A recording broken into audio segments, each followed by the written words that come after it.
Hey guys, welcome to another episode of Amber Unfiltered. Today I wanted to do a very important video. I do want to preface this video by saying that it is going to be very heavy.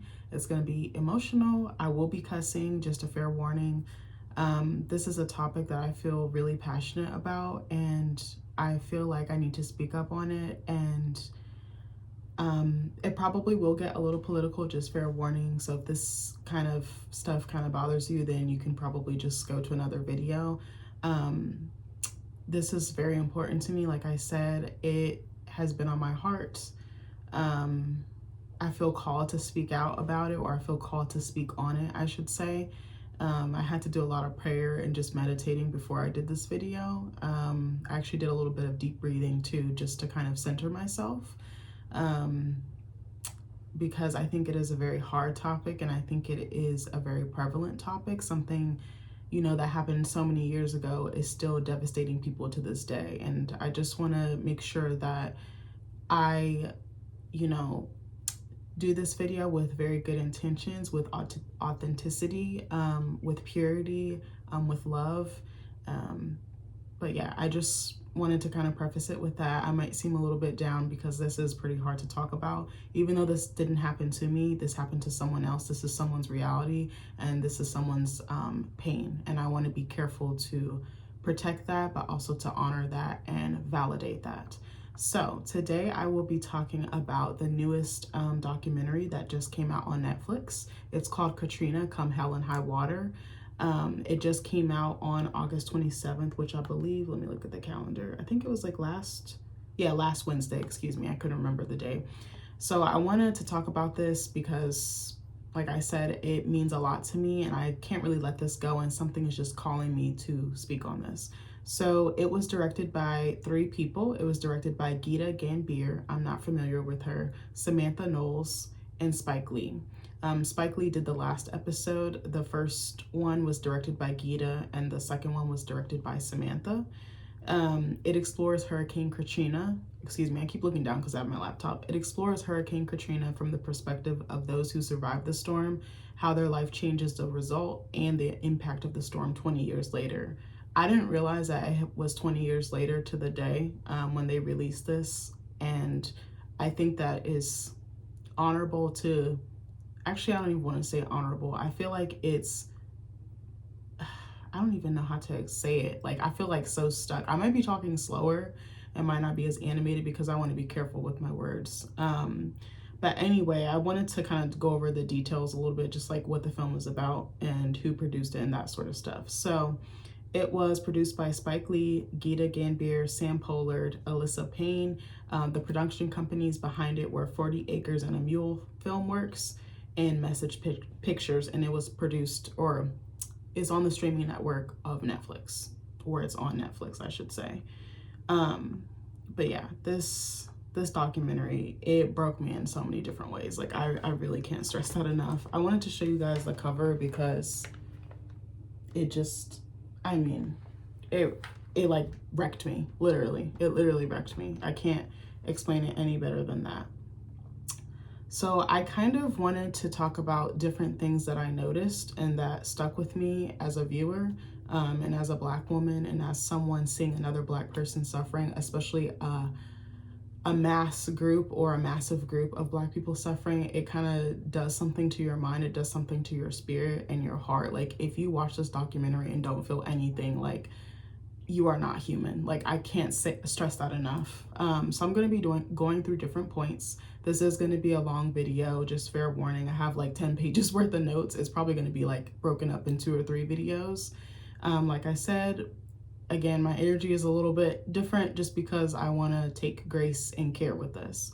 So one of the first things that I think, actually, before I get into my notes, I want to say that I remember the hurricane happening, but I did not know the devastation ran this deep. I was 10 years old when the hurricane happened. I just remember seeing it. Actually, I don't really remember seeing it on TV. I feel like I heard about it and maybe saw glimpses. You know, when you see something in passing, but you don't realize the damage, you don't realize the extent, you don't realize the effects or the consequences. That's kind of how it was for me. So watching this as a 30-year-old woman is completely different hearing about it as a 10-year-old child who really has no concept of what it's like to endure something like that. I mean, I grew up in Maryland mostly, and we had hurricanes, but nothing like that. Like, our hurricanes, I don't want to say that they didn't cause damage because I feel like they did, but I can't even compare the two. They're definitely like apples to oranges. I remember like staking out in the basement with my brother. Actually, no, I don't know if we had hurricanes. It might have been tornadoes. I might be mixing them up. I remember like literally staking out in the basement with my brother. He's not even a year younger than me. And that being like the scariest thing for me. Like, but could you imagine not having your house, not knowing where your family is, not knowing if you're going to make it out? Like, I feel like I'm gonna cry a lot in this video. I'm just gonna say that. I feel like that is so devastating, and I feel like it's so traumatizing. And like, where do you go from here? Where do you go from that point? Like, that is probably one of the lowest or darkest or most dehumanizing moments a person can experience, what or event that someone can experience. I feel like I'm not even saying this correctly. I'm so sorry. But I just like getting the correct information, getting truthful information, and actually hearing from survivors, actually hearing from victims, actually hearing from someone who endured this. It woke me the fuck up. I feel like I saw things that I cannot unsee, and it was disgusting to see how they were treated. Like, I can't stress that enough. You're probably gonna hear me say that 10 million fucking times, like, because it is disgusting to treat other people like that. Like, it will never make sense to me. Like, racism will never make sense to me. Like, I get it, but I don't condone it. I don't like it. I don't understand how you could go out of your way to treat another human being like they're not even human, like they're subhuman. Like, I really don't get it. But anyways, so it feels like the truth is finally coming out. I feel like the truth was already out, but I think the way that it was captured in this documentary was very intentional. I think that the survivors didn't hold back, which I really appreciated. It made me feel more connected to them, even though I don't know any of them. It made me feel empathy for them. It made me feel like I was walking a mile in their shoes, and those are some heavy shoes to fill. I can't stress that enough. But anyway, I wanted to say that because I really didn't have a lot of background information or knowledge before I watched this documentary. I knew it was going to be heavy. I knew it was going to sit with me well after I watched it. I knew I was going to probably feel anger, pain, trauma, sadness, all the things. But it was just like, oh, I had no fucking idea. Like, how did I not know this? But at 10, you don't have the language, you don't have the tools, you don't have the vocabulary that you would have at 30. And even at 30, I'm still learning things. Even at 30, I don't know everything. You know, like, so anyway, I want to get started on my notes, and I'm just probably going to try to take it slow. I might trip over my words, I might cuss, I might cry, I might need to take a second to step back or to pause or to collect my thoughts. So please just be really kind. I will not tolerate disrespect for this video because, again, it is very important to me, and there's no need to bully, there's no need to be nasty to people because, again, this is a very sensitive topic. So I think one of the main things that really bothered me was the lack of concern and poor planning on the government's part. That really bothered me because I think that the lead up and even the aftermath of the hurricane could have definitely been avoided or prevented. I feel like the devastation at the very least didn't need to reach the magnitude, or the scale that it did. Like, it was bad enough that a hurricane was coming, but just the prep or the lack thereof, that really fucked over a lot of people. I really genuinely don't know how people sleep at night knowing that they warned some people and not the rest because of their race and their economic standing, because it seemed like the wealthier and the whiter you were, the more chance you had at survival. And I really didn't like that. It was disgusting to see poor Black and brown people treated like that. Like something that they cannot control, something that they were born into and might not ever get out of, was weaponized against them. I don't get it. I feel like everyone should have been extended the same courtesy and been kept in the loop. As a viewer, the lack of communication from the government, the elected officials, and just overall, I feel like that was fucking horrific. And I feel like the ball being dropped like that, it just did not sit right with me. It did not feel good to me. It was just so obvious to me that there was a clear divide. And it also made me sick to my fucking stomach that racism once again reared its ugly head in the middle of a natural disaster. Like, these people just want to live to see another day. Like, you can't put your biases and your prejudice to the side for one day, one fucking week. Like, you just couldn't do that. You couldn't help yourself. I also feel like the media failed the diaspora dearly. I hate how the Black community was demonized for just trying to survive. I don't even consider what they did looting. I don't consider it robbing. I don't consider it stealing. I would simply call it surviving. What would you do if your back were pushed against the wall like that? If days went by and no one came to offer you food, water, clothes, a shower, soap, hope, anything, answers, something, clarity, something. For me, I feel like not even just being a Black woman, but just being a person in a dangerous situation like that, or a life-threatening situation like that, my fight or flight response would immediately kick in. There would be no other, I wouldn't even think twice about it. And I feel like in a situation where you can't fly, you must do the only thing you know how to do, which is fight. Point blank to the period. I feel like they were in a literal sink or swim situation. And unfortunately, I feel like a lot of them died because they could not swim. Like, that was part of it. That wasn't the sum of it. That wasn't the whole of it.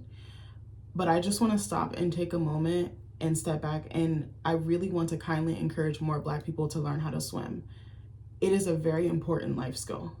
And I know there's like a stigma with water and us not being able to swim. And there's like a generational trauma or intergenerational trauma that we have of water, and a deliberate fear, or I don't even want to say deliberate fear, a genuine fear of water in our community.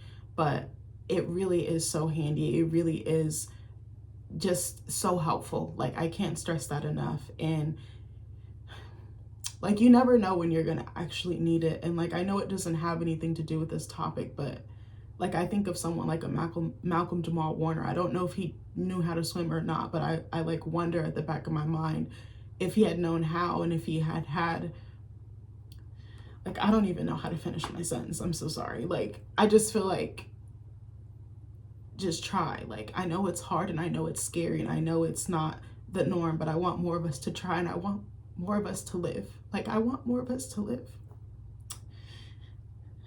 Sorry. In no way, shape, or form am I blaming any of the victims who lost their lives because they could not swim, because that was not their fault. But I just pray that their spirits are at rest and that they find some peace somehow, some way. Sorry, this video is really hard for me to do.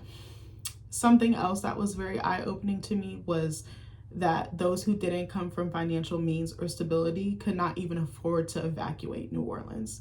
And I feel like it's just such a fucking shame that a lack of resources, through no fault of their own, cost them everything that they knew and loved. To me, I feel like this shows a deeply flawed like machine or system, because it didn't, the system harmed them. It didn't help them in this case. And they have a lot of things working against them.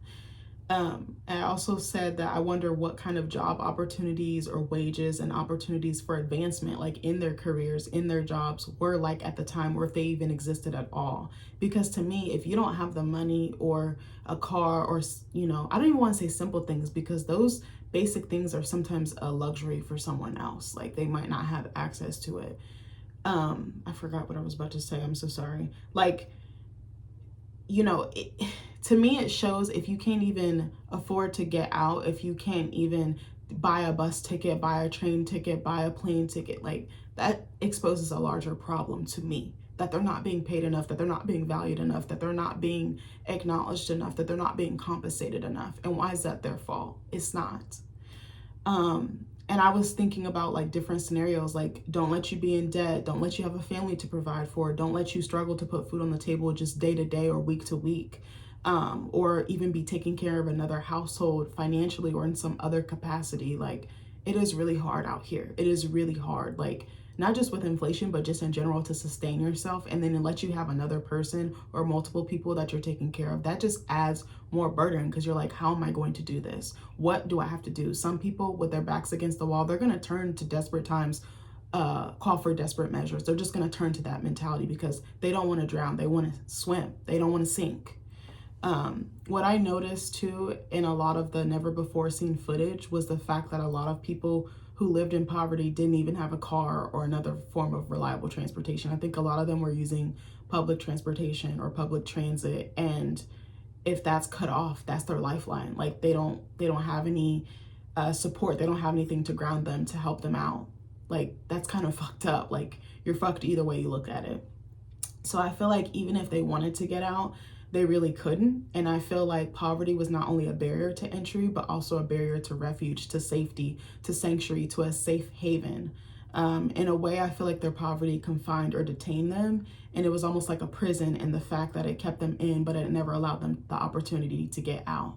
And that really like bothered me. Like it really sat with me. Like that was like one of the main things I kept thinking about over and over again. Like how poverty is like a cage, essentially. This part was, even though her story broke my heart, I really loved this woman. I felt like I knew her. There was a Black woman named Kimberly Rivers, and she was just a joy to watch. I wish that she was still here with us. She had gold fronts in her mouth. You know, she's like out on the stoop talking to her family, talking to her friends, like doing that like fast talking, like sassy, funny, slick, like almost like that Chris Tucker and like Money Talks type of personality. Like she was so, I just enjoyed seeing her on my screen. I wished I could have known more about her story, her life, and just who she was, who she loved, you know, her trauma, her triumphs, her struggles. I wanted to know more about her. But she had recorded her final moments like on a camcorder, I think it was, along with those of the people that she loved, like some of her family, some of her close friends, some of her neighbors. And I feel like she was such a light, and I was just immediately drawn to her. And I was literally holding my breath while I was watching her story unfold. And like my life depended on it, because I, like, a delusional or like hopeful part of me, maybe a little bit of both, was like, oh my gosh, I hope she survives. I hope she makes it. I hope we hear more from her. But even before her story finished, even before the camera stopped rolling on her story, I already knew that she didn't. Like my gut, like my heart just sank. It literally sank to my fucking stomach, to my fucking feet. She had such a beautiful spirit. She was so funny. She was just like this like magnetic storyteller. Like I told my dad the other day, I was like, Black people, we have a way of storytelling that makes you so hooked. It's so engaging. We just add more flavor, more sauce, more like zhuzh on it. I don't know what it is. Like we're very elaborate. We're very funny. We're very like charismatic. There's just something so magical about being Black and just being able to convey story and like share with other people. Like it's just something in our DNA, I feel like. In a way, she actually reminded me of one of my aunts, my birth mom's sister, my Aunt Katrina. She has the same exact personality that Kimberly did. Like my Aunt Katrina, she's very funny, she's sarcastic, she's witty. She will eat your ass up in like 2 seconds flat. And she's not just gonna come for you, she's gonna come for your bloodline. Like she used to, like, Black people say like, you mocking someone. Like, you know, like when you make fun of the way someone talks. Like we were talking about this at work, like Black people, we have the tendency to roast you, and we have the tendency to like joan on you. Like roasting is like a part of the Black experience. Like it's very integral. I know that's so bad to say, but like we will eat your ass up. We love shit talking. We love fast talking, slick talking. That's just our thing. That's kind of like almost in a weird way our love language. Like I feel like there should be like the regular love language, and I feel like there should be a Black love language, because there's certain things we do to show you we love you, but we're not going to tell you outright. We're going to kind of do it in a different way. Because I'm like, if someone took the time to think about how to eat your ass up, like how to spark you up or flame you up, like it's different, because it's like we really fuck with you. If we're not doing all that, if we're not joking and we're not kikiing with you, that means we don't like you. Like just fair warning. But anyway, yeah, like my Aunt Katrina, she is like the life of the party. She like takes up space without waiting or asking for anyone's permission. And I kind of got the same vibe with Kimberly. She, you know, has the kind of energy that makes you just want to be around her. Like you just want to be with her all day long, every day, all day, you know. And more than anything, you know, my Aunt Katrina and Kimberly would go to war behind their family. Like they don't play about their family. They might gossip, they might talk shit, but they're gonna show up and show out, and like don't do something to violate their family, because they're literally gonna come for your neck. Like I'm sorry, not sorry. And even like the way that Kimberly had her hair like worn and like styled, I was just like, oh my God, that is literally my Aunt Katrina. I think my Aunt Katrina had like a gold tooth. Like she had like the Southern twang. She had like the crimped like hair, like wavy crimped hairstyle. Like my aunt was like a whole vibe. She had like the gold rings. Like she had like stacks of rings. I remember that. She always would have, I think, her little press-on nails. I think she would always have like a French manicure or something in there. Like my aunt was a vibe. It was like she was transported from the 90s. Like except she just stayed in the 90s, but in the 2000s obviously. But yeah, I felt like this familial feeling when I was watching Kimberly. I can't stress that enough. There were just so many similarities, and it made me think about how Kimberly could have easily been my aunt, my auntie. We say auntie, we don't say aunt. And I was just so glad and grateful that her memory was honored and preserved in this documentary. I think it was almost intuitive, but also bittersweet of her to record her life, because I think she knew in her heart of hearts that she wasn't going to make it out alive. And that just, it broke me. Like, cause I was like, damn, like she would go viral on like TikTok. Like she would be like a, what was that? Risa Tisa. Like, I feel like she would go viral like in her own way in that capacity. Like she just, there was something special about her, something magical about her. In a way, you know, her recording her last moments, unfortunately, it solidified her legacy, and it kept her alive. It you know, it preserved her. Like I said, what I saw was a beautiful Black woman who cared for and loved other people deeply, if not fiercely, excuse me. But I also saw a woman who made a concerted effort to see the beauty and joy in life, and to just take it with, you know, I don't even want to say a grain of salt. She just kind of went with the flow. Like she really didn't stress. She didn't freak out. She's just like, what's gonna be is gonna be. That's kind of the vibe I got from her.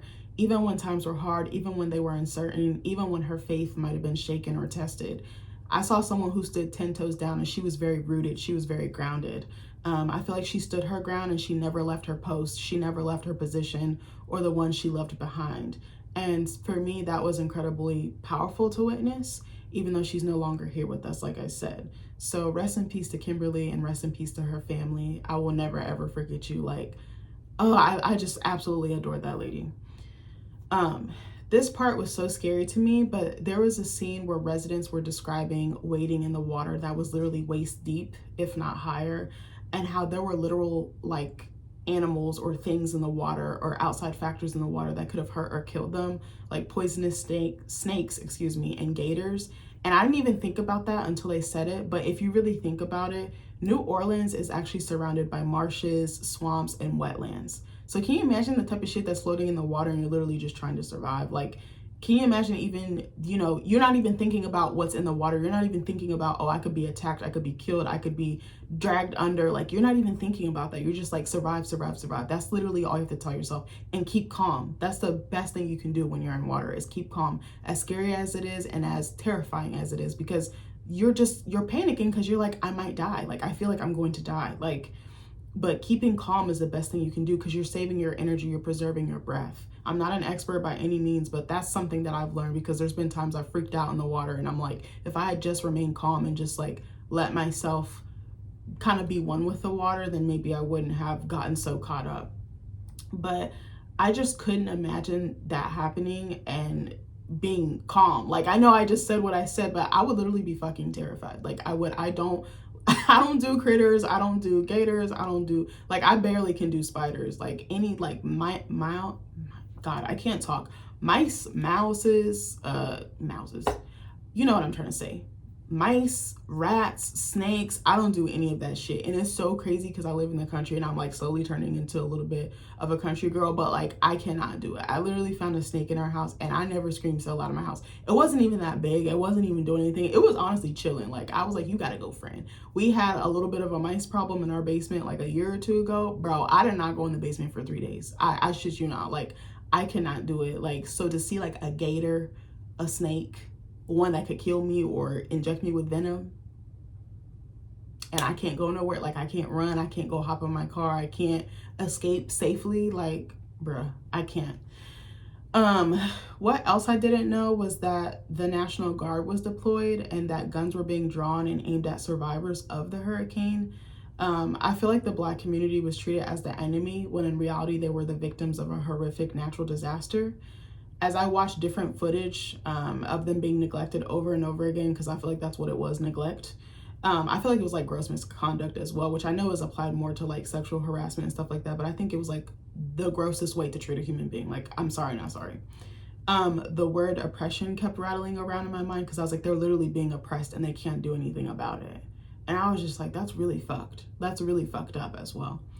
I feel like keeping the survivors confined in the convention center and Superdome was one of the worst calls that authorities or elected officials could have ever made. I understand trying to keep them safe when the hurricane hit initially, but the after effect, I mean, and I'm not ignorant enough to say like I'm privy to the fact that water was everywhere. Like, so how were they supposed to get around? How are they supposed to get out? But I think that could have been handled a lot better.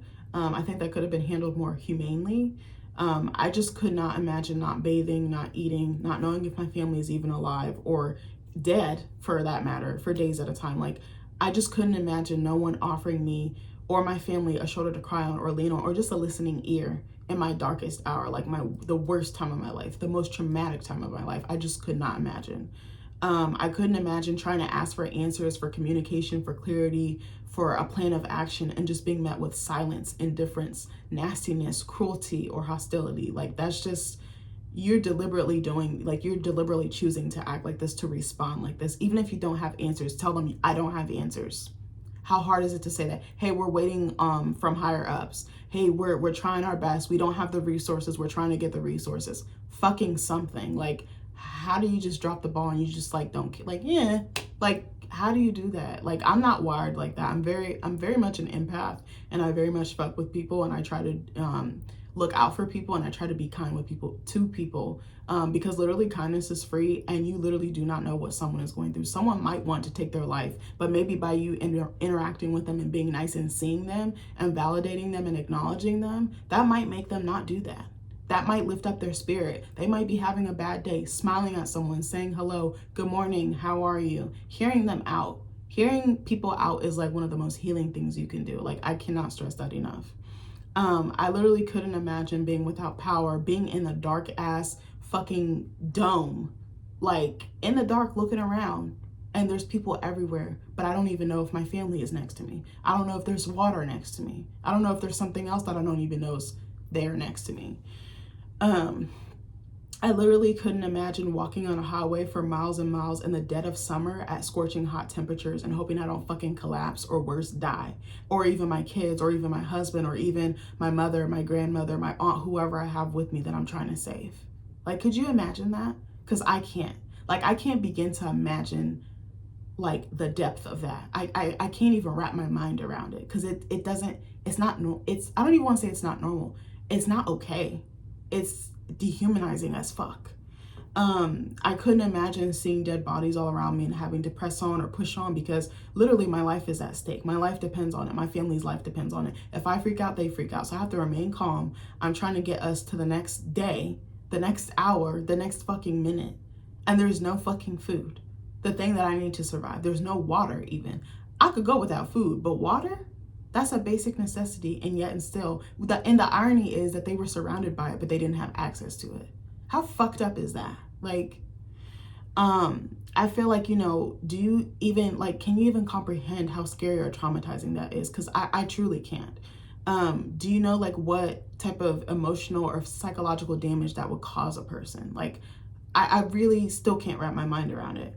And if we think about it, this kind of devastation will literally always stay with you. There's no getting rid of it. That's always going to be a part of who you are. It's going to be embedded in your DNA. Like, you can't get rid of it. And even though the storm has passed outside, the storm inside of you will literally always be fucking brewing. Like, again, you can't get around that. I have several more points, so just bear with me. What really pissed me off was how poorly President Bush handled the whole situation. For me, I guess looking at some of the footage and some of his behavior or lack thereof, like lack of action, he seemed to carry on like normal, as if nothing had happened, as if he wasn't the president of the United States and he couldn't call in favors or call in shots like to help alleviate the Black community's suffering. He seemed to take his sweet ass time and left it up to other agencies to deal with. But it wasn't just him that had this very dismissive, nonchalant, like, it is what it is behavior. I feel like it was everyone around him too.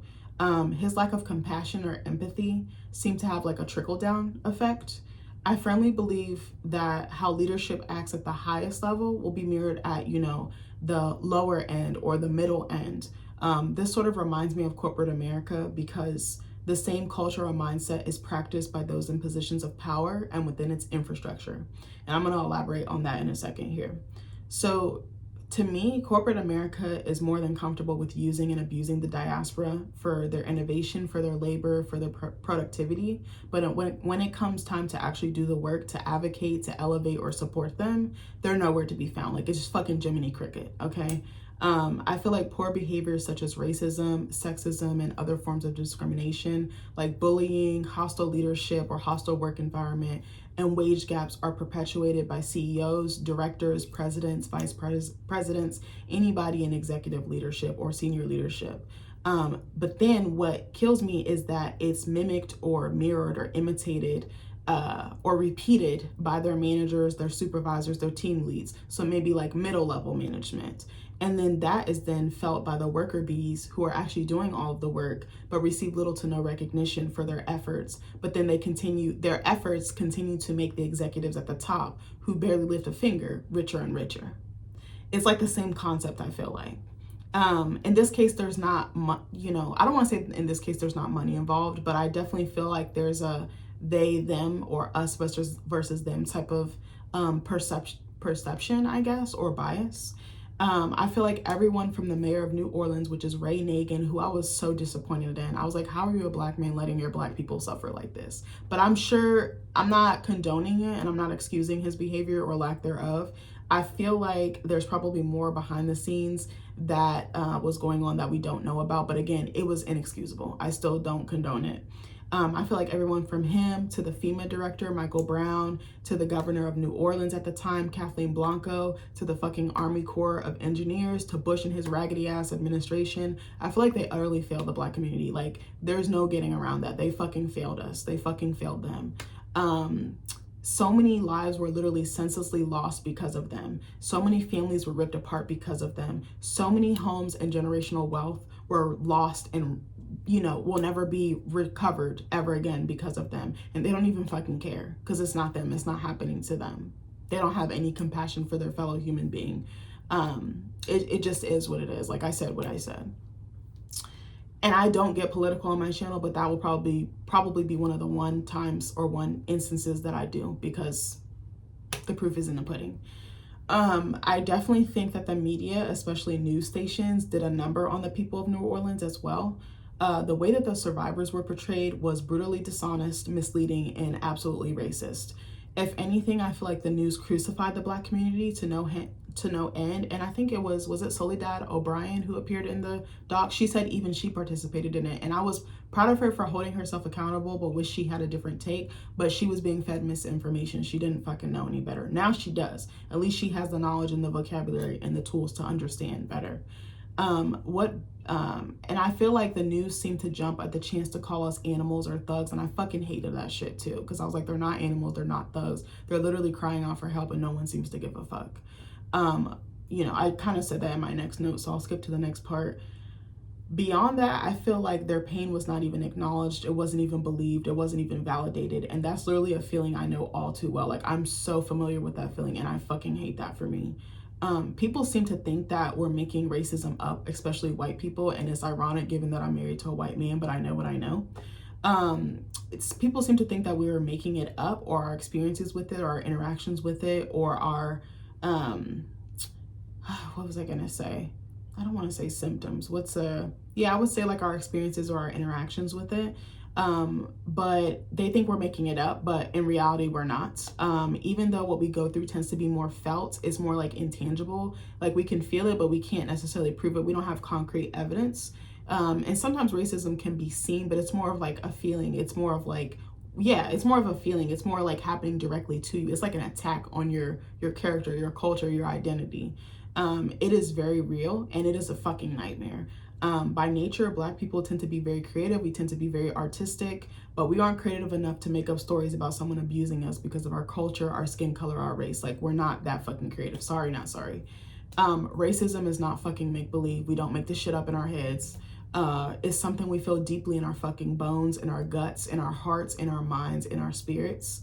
I feel like it has a way of chipping away at you, at us, until it's literally fucking feasting away on an old carcass of yourself, with no intention of spitting you back up or even saying sorry. Like, it is what it is. What people lost hit me like a ton of bricks. I think that was one of the other things that really resonated or stuck with me. It wasn't just their homes that they lost their bloodlines, they lost their culture, they lost their legacies, they lost their memories, their autonomy, and their joy. So many people were homeowners and were able to pass down properties between family members for generations, mind you, which gave them a level of autonomy and independence that they hadn't been afforded before and that they were denied or deprived of before. There seemed to be a deep sense of community that existed in some of these wards and parishes, especially the lower Ninth Ward, that were wiped out entirely by the hurricane, literally decimated by the hurricane. Sorry, my husband just walked by. I literally could not fathom losing the essence of who I am. That would break me in so many ways and in so many pieces. Like, I would be fucking shattered everywhere. I don't think I could ever put myself back together. Like, that is probably one of the most devastating experiences a human being can have. I love being Black, and honoring my ancestors, my Blackness, my culture is very important to me. How do you fucking start over when everything you know and love is just gone? Like, where do you even begin? How do you even start? Who do you go to for support? And if they're not giving you the support, what do you do? You're by yourself. You got to start from square one. Everything that you've built. That's really hard. The way that the Black community was treated angered me in a way I didn't even know was possible. Even though I didn't know any of the survivors, they felt like family to me. Any one of them could have been my brother, my sister, my cousin, my aunt, or my uncle, or even my friends, my neighbors, co-workers, everyday people I would have probably interacted with. I felt a certain kinship to these people, even though I've never met them. When I look at them, I see me. When I look at them, I see my family. I see my brother. I see my dad. I see my mom. I see my aunts. I see all of it. And if I was in that situation, I would want someone to care about me. That's just point blank to the period. I would want someone to step up to the plate and do the unthinkable or go against the grain if that meant saving someone's life, whether it was my life, whether it was my family's life, but also the lives of so many other Black people. I would want someone to just see a human being suffering and take swift action without even blinking or thinking twice about it. I wouldn't want them to judge me based on what they think they know about my culture or my heritage when none of it is fucking true to begin with. I got about a page and a half left. Sorry. There was a beautiful poet slash Black man by the name of Shakespeare. His real name is Shelton Alexander. Shout out to you. You are also a really amazing person to witness. You are such a light. You are such a vessel. And I'm so sorry that this happened to you. But his words really touched me, especially on a spiritual and like emotional level. He kind of felt like family to me, you know. He kind of gave me like that cool older uncle vibe. Like, you know, he would drop gems on you about life at the family barbecue, like while you're in line fixing your plate. One line that stood out to me in particular in his poem was, instead of helping, they were live streaming. And I was like, damn, that is so fucking true. I was like, that was true, but then it like almost sent like shivers or chills down my spine, because I was like, as much energy as like reporters and news outlets were putting into recording and trying to paint a certain narrative, they could have been putting it to better use by putting the fucking microphone down and actually helping. Even if it was just to give people a hug, even if it was to try to help clean up the water, even if it was to bring supplies, even if it was to call in favors or to call around and see how they could help. You're recording my pain for what? For money, for shock value, for entertainment? My trauma is not fucking entertainment, and it never will be. But I feel like what he said resonates or applies to today's world, because I feel like so many people are quick to record someone's trauma or someone's crisis or worst moments or lowest moments in hopes that they go viral, instead of remembering that there's a fucking human being on the other side of the screen.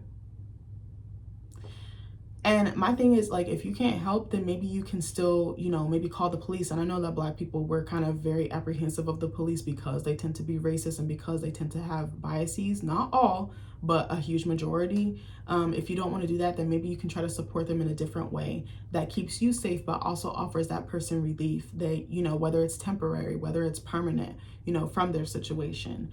Another line that Shakespeare said that really resonated with me was, storms coming from West Africa, searching for the bodies they stole. And I was like, damn it, it hit, like it really hit. It immediately made me think of the transatlantic slave trade and how the diaspora was brought here against their will, because they were kidnapped. But also how some of our people resisted enslavement by jumping overboard. And to add to that, I immediately thought of the line Killmonger said in the first Black Panther movie, where he said, "Just bury me in the ocean with my ancestors who jumped from ships because they knew death was better than bondage."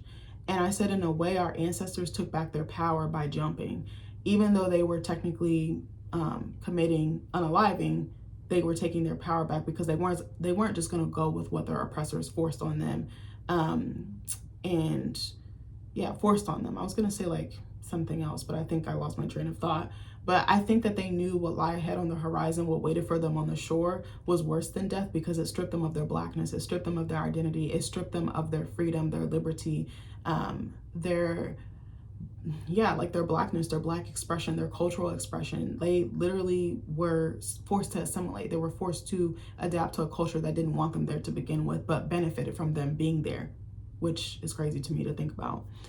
To me, water is a very powerful but dangerous element. I feel like what makes it so terrifying is the fact that it can be calm one moment and then very turbulent like the next. The damage that it can do by itself or alone is massive. Like, that is not lost on me. But the damage that it can do like combined with other elements is gut-wrenching. Shakespeare's words, I feel like they carried a certain heaviness or weight to them. In the poem, he also mentions how people often ask him how he feels 20 years since Hurricane Katrina happened. And his response broke my heart. I don't remember the exact response, but I remember like all of it. But I do remember when he said that, I think it was him, I'm not entirely sure. There was a lot of people in the documentary, so forgive me if I'm getting this wrong. He said that he sometimes gets flashes or different images of different people he talked to, like before, during, and after the hurricane, and like different people he lost. Like it's like it still lives with him. It's like it's still real, like it's still happening now in 2025 when this happened in 2005.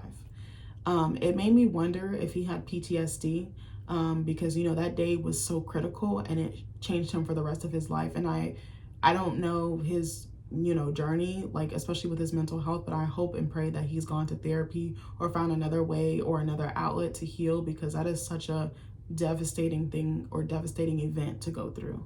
I feel like there's absolutely no way that someone could survive something like that and come out the other side unscathed. Like, I really don't think you can.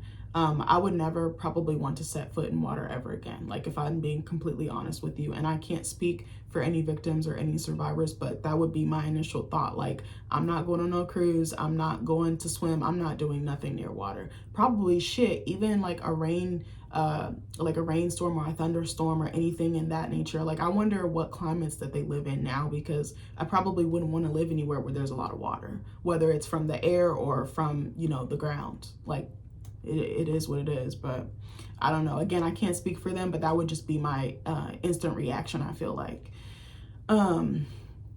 He also made a comment earlier in the documentary about how he and his family were packed side by side like sardines once they got settled into the Superdome. And I don't even want to say settled, but once they got their bearings, as best as they could anyway. And he said it literally reminded him of our ancestors when they were chained together on the slave ships. And I was like, that is such powerful imagery, but it's very unsettling as a metaphor to compare it to that. And I was like, that they did not deserve that. Like,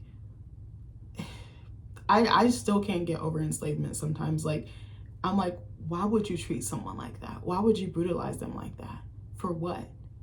Like, I really don't, I still can't wrap my mind around it. And I realized that a part of enslavement had a lot to do with finances or economics. Like, I'm realizing that now as I get older. There was more to it, but that is one of the key aspects of it that I've picked up on. Not that I've like gone back to school and been reading about it and like doing research and things like that.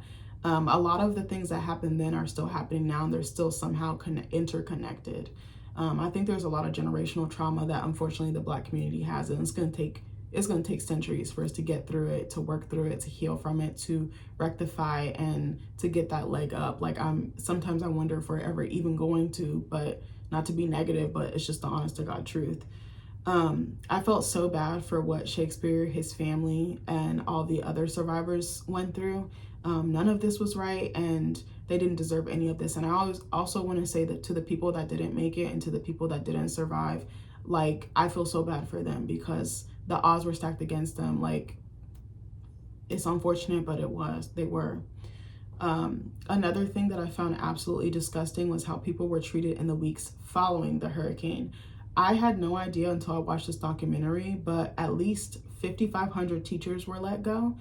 This makes me wonder if service workers as well, like in bars, restaurants, hotels, like the hospitality or service industry, were they also laid off as well? Because there's no infrastructure, there's no business for them to go back to. And then even when they are rebuilding, they probably don't want them to come back to begin with.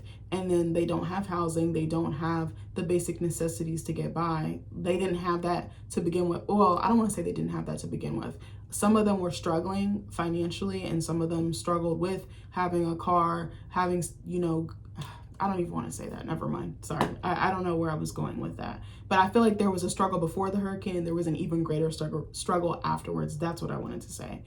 But that kind of made me wonder, like, what other industries were impacted and how Katrina's economy was at that time. And they're also in debt from this devastation, from the wreckage.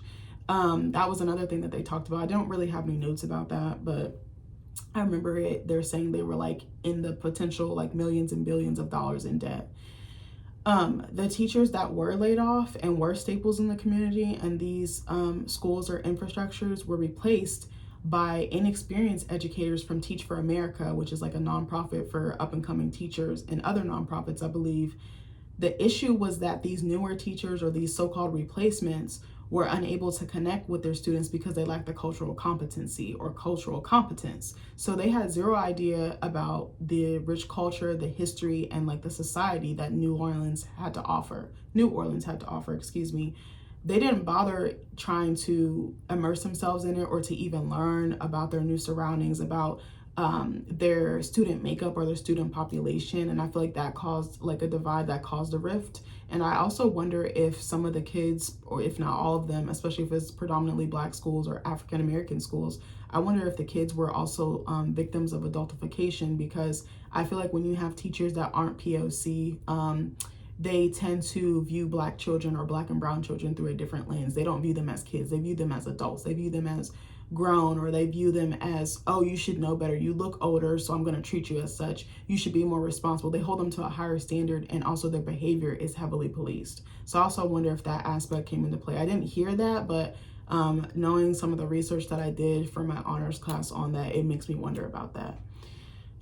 So that like cultural divide, I feel like it caused their students to suffer tremendously inside, but also outside of the classroom. And a point that they made, I think in episode 3, was that a lot of kids were resorting to violence because they didn't have the education, like they didn't have the support in the classroom, and found it in other ways in the streets, unfortunately. And that makes me so sad. I think there was a guy, was his name Fred something? It was a light-skinned guy. He kind of looked like Corey Wise from the Exonerated Five, if I'm being real with you.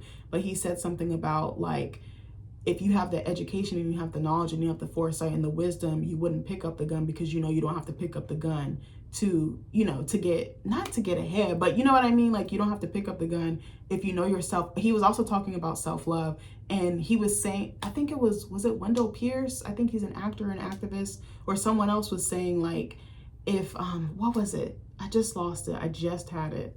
Hold on one second. I gotta think about it. Dang, I just lost it. It was a really good point too. Let me see if I can backtrack. So he was talking about, hold on, y'all. I feel so bad because I literally just lost the thought. I should have typed it out. That's what I should have done. I'm trying to see what he was talking about. Dang, I lost it, y'all. I'm so sorry. I literally cannot remember. There's so much stuff I still have to go through that maybe it'll come back to me. I'm not sure. But there was a really good point that he made about that. Oh, he was saying that, like, it was a Black chief of police, and he was saying that when Black people kill, or he was saying that when Black boys and girls and men and women kill, he was saying that they hate themselves, so when they kill, they see themselves. So it's like almost self-hatred projecting outward. So it's like if they love themselves and they knew themselves, they wouldn't have to resort to that. And I was like, that's a really good ass point. I don't remember his name, but I think it was the Black chief of police. and Fred, they were kind of going back and forth, and I think Wendell Pierce made some commentary as well. But I was like, that is a fact. Like, if you know yourself, you're not going to put yourself in harm's way. Like, I definitely feel like that. Like, because I feel like I was pretty self-destructive when I was younger, but now that I'm older and I'm more settled and I know better and I've worked through some stuff, I'm like, I really don't have to treat myself like that. Like, I can treat myself to the highest standard because I am a high standard, if that makes sense. And I love myself and I want the best for myself, and I believe I deserve it, which is sometimes hard for me to still remember, but I'm working on it. But anyways, something else too was that a lot of the schools that were in New Orleans post Katrina were turned into charter schools. So I said that it's no secret that charter schools cost a lot of bread, they cost a lot of money. And I wonder if this was done on purpose to flush out the remaining residents or survivors of Hurricane Katrina. I kind of feel like their school system was gentrified overnight, like in the blink of an eye almost. And I feel like, unfortunately for survivors, they didn't even see it coming because they were too busy trying to heal, trying to recover, trying to make sense of their new reality and trying to adapt. And this literally made me sick to my fucking stomach. But that is the end of this video. I know I covered so many topics. I know that this is really heavy. Sorry if I'm kind of all over the place. I don't mean to be. It's just a very emotional topic. It's a very traumatizing topic, and I just really wanted to talk about it and just take away, talk about some things that I took away from the documentary. It was very educational for me, but it was also very painful for me. It was rewarding in some aspects because I saw some of the joy, I saw some of the resilience, I saw some of the pride, I saw some of their survival come out, but it was unfortunate that they had to go through that, and it was unfortunate that this situation pulled that out of them.